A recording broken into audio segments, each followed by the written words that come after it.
Running into application error 0xc0000906 on Windows 11? Yeah, it's a headache, but we're gonna fix it. In this video, I'll show you exactly what causes this error and how to troubleshoot it like a pro. From system file scans to dealing with antivirus conflicts, we're covering all the base. No fluff, just clear steps to get your apps back up and running. Let's get into it. Search cmd, right-click, run as an administrator. Yes, this code, I will leave it on the description. This process will take some time.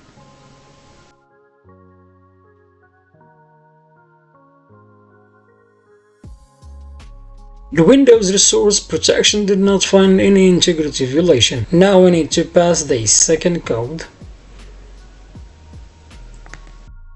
Press for the first time, It could take some time. then click Enter once again.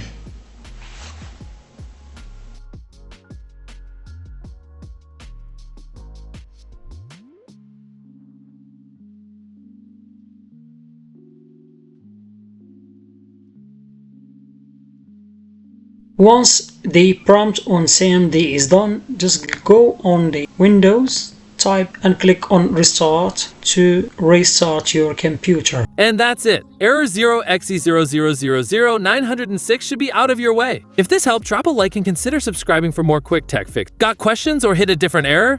Drop it in the comments. I've got you. Thanks for watching, and I'll catch you in the next one.